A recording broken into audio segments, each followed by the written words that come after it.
Usually when basketball season comes around, I'm super pumped up. It's my favorite time of the year. But this year's been a little bit different. I have my own crowd that's following me around.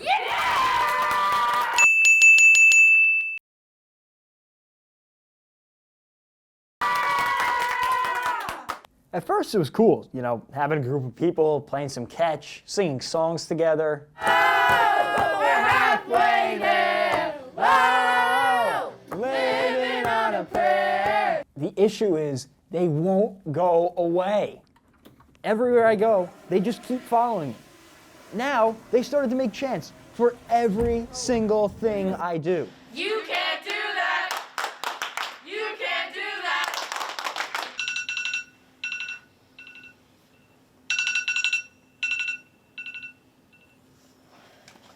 Let's go, Bartek! Let's go, Bartek! All right, I'm up. The worst thing is, they're coming to class with me. I thought they would just follow me in my free time, but no. Don't they have classes to go to? All right, class, please solve for X. Jack. Is it 7? Seven, seven, seven, seven. And I swear, if I hear Sweet Caroline one more time, I'm gonna lose it. Caroline, bum, bum, bum. Good times never seem so good. I don't know if it's because I call a lot of basketball games or what, but I just can't shake them. I don't know what to do anymore. This is our house. This is our house. You're not even at a house. It's a school. This is our school. This is our school. This is our school. This is our school. This is our school. This is our school. This is our school.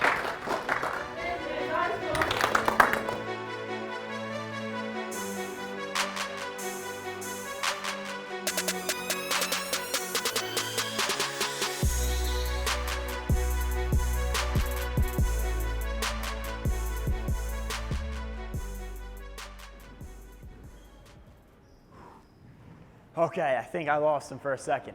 Welcome to Inside the Nest. I'm Jack Bartek.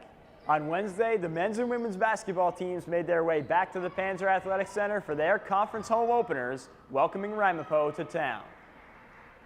The last time Ramapo came to Montclair was all the way back in January 2020 as the Roadrunners opted out of last year's shortened season. On the women's side, Montclair State has dominated, posting a 59-9 record in the all-time series, including 18 straight wins. The women are also looking to avoid their first 3-game losing streak and first 0-2 start to conference play since the 2011-2012 season. On the men's side, it's been much closer over the years, as the two teams came into Wednesday almost dead even all time, with a slight advantage 49-45 Redhawks. For the Ramapo men, this was their conference opener as they had their first game in the NJAC against William Patterson canceled last Tuesday. Let's get right into the action, starting with the men.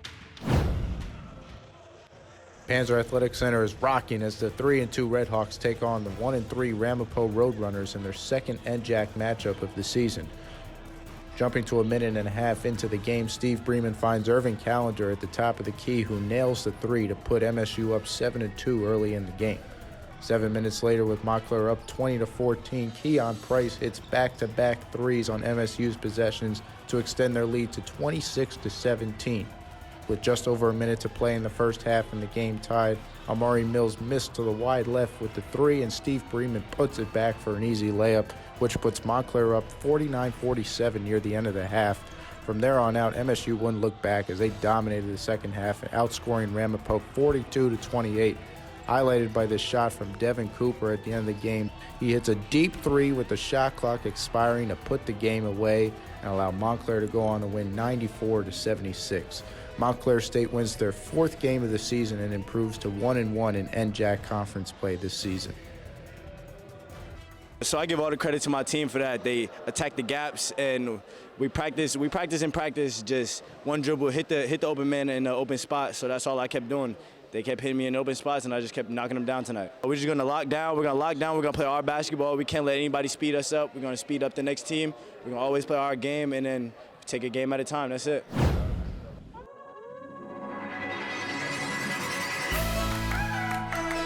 Let's take a deeper look at some of the statistics from the men's basketball game versus Ramapo.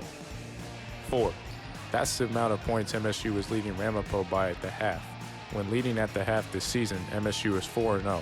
When down at the half, they are 0-2. 6. That's the number of made three-pointers by Keon Price. That ties his season high as well as the team high for most three-pointers made in a game this season. 23. That's the amount of points that both Keon Price and Irvin Callender scored. It tied a season high for Callender and was the second most points scored by Price this season.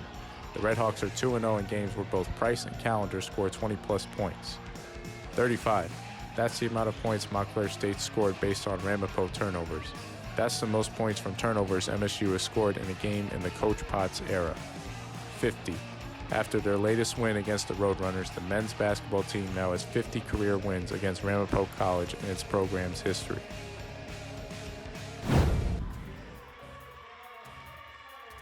The 1-3 Montclair State women's basketball team was hoping to keep their 18-game winning streak alive as they faced the 3-1 Roadrunners.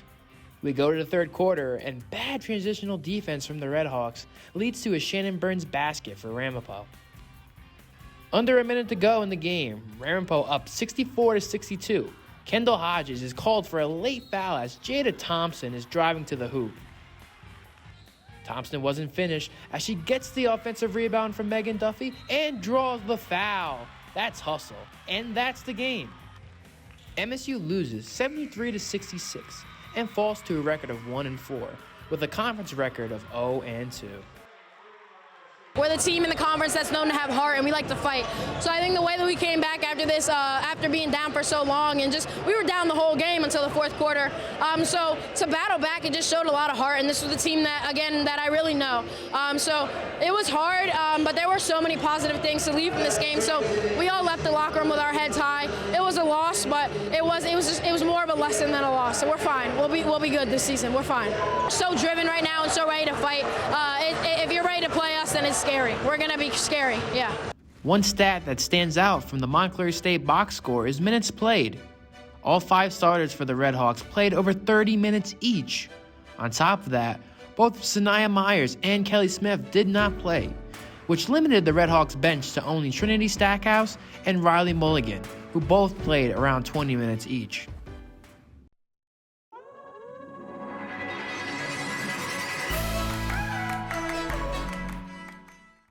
Let's take a closer look at the struggles MSU faced against Ramapo. We mentioned how all the starters played over 30 minutes, and on this play, you could see it on their faces that they are exhausted. But here, we have Nikki Carter stealing the ball from Ramapo's Jada Thompson, and we got a fast break.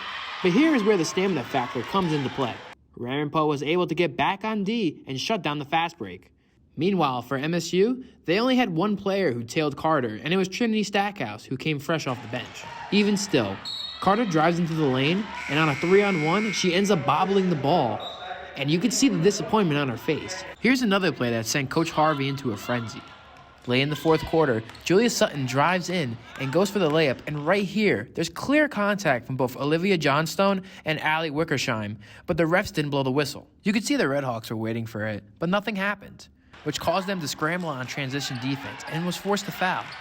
This play right here is critical for Montclair State, as they were only down by 2 in the fourth quarter. A couple of fouls that would have gone their way, and we would be singing a different tune. Let's hear from Coach Harvey as she talks about the most recent loss against Ramapo in the latest edition of Talent Talk. Yeah, well, I've been saying early season slump, but I don't know how many more games I could say that for. So I know that they're working really hard, and I think yesterday I switched the approach on it a little bit and trying to make it a little bit more team support on our shooting instead of making it feel so individual.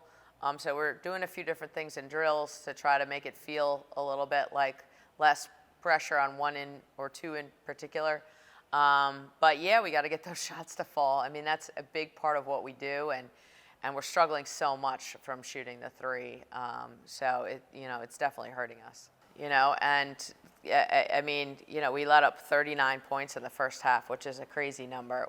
We scored 37, which was nice. But, we can't give up that many points in a game. We should be holding teams to 55, and we weren't even close.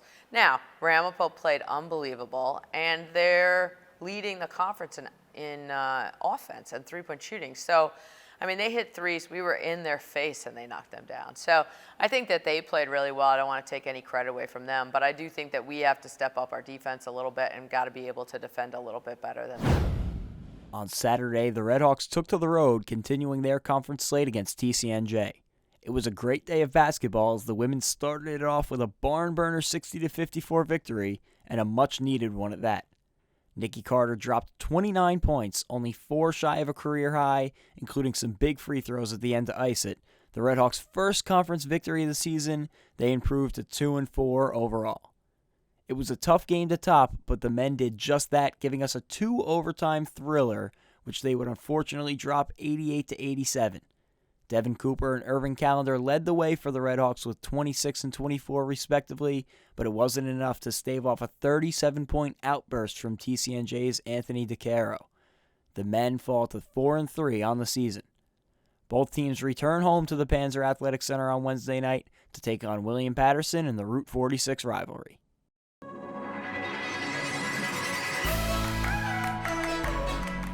In other news, reigning NJAC Volleyball Player of the Year, Delaney St. Pierre announced on her Instagram that she will opt in for her 5th year of eligibility. This season, she's third on the NJAC assist list with 869. But it's more than just numbers St. Pierre brings to the court, it's her leadership that earned her the title of captain. This could be the domino effect that brings the other seniors back for their 5th year. Carly Waterman, who was injured late in the season, has always been vocal about wanting to return, but she has not made her decision yet. Kate Monahan previously said she was not returning, but there was word that she was reconsidering. Leah Higgins' status is also unconfirmed, but she has not said no to returning. The only senior confirmed to not be returning is Victoria Tennant, so there are many factors still in play for the 2022 season. Every athlete has a journey that goes deeper than the sport itself, dealing with different hardships, including myself. My name is Brennan Ray, and this is my story.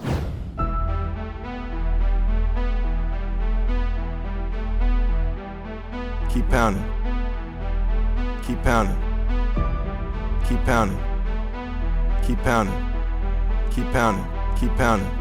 Keep pounding. Keep pounding. Keep pounding. Keep pounding. Keep pounding. Keep pounding. Keep pounding. Keep pounding. But when is it okay to take a step back? My name is Brennan Ray, and I have struggled with my mental health.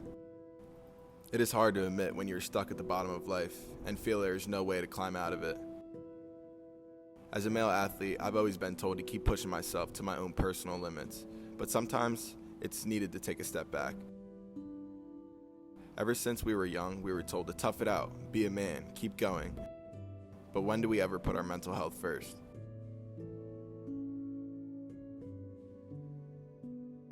Football means a lot to me because it shaped me as a person growing up. Really gave me the ability to take out my emotions out on the field.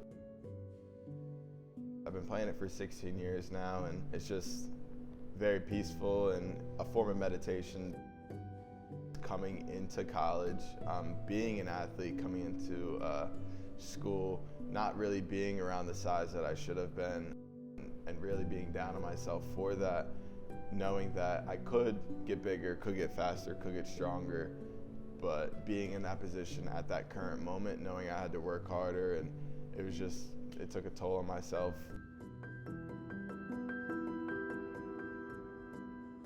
Body dysmorphia and body image coming into college and growing up as a man is very difficult. It's okay to not be a tough guy, and it's okay to show emotions, and it's okay to talk about your feelings. I think that's very overlooked.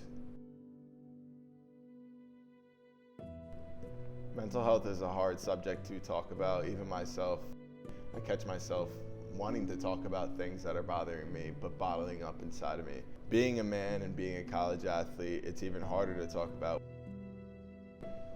And you wake up and you may have things to talk about, but no one really to talk to.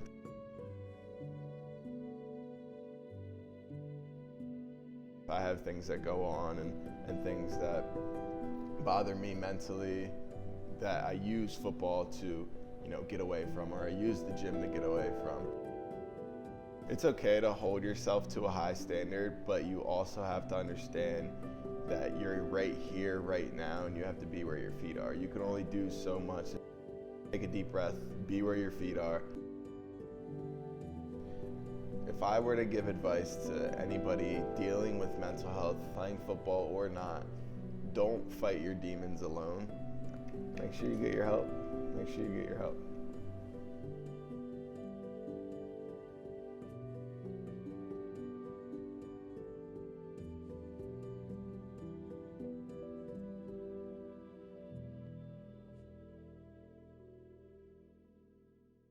If you or anyone you know is struggling with mental health, Montclair State University offers counseling services. Please ask for help. It's okay not to be okay.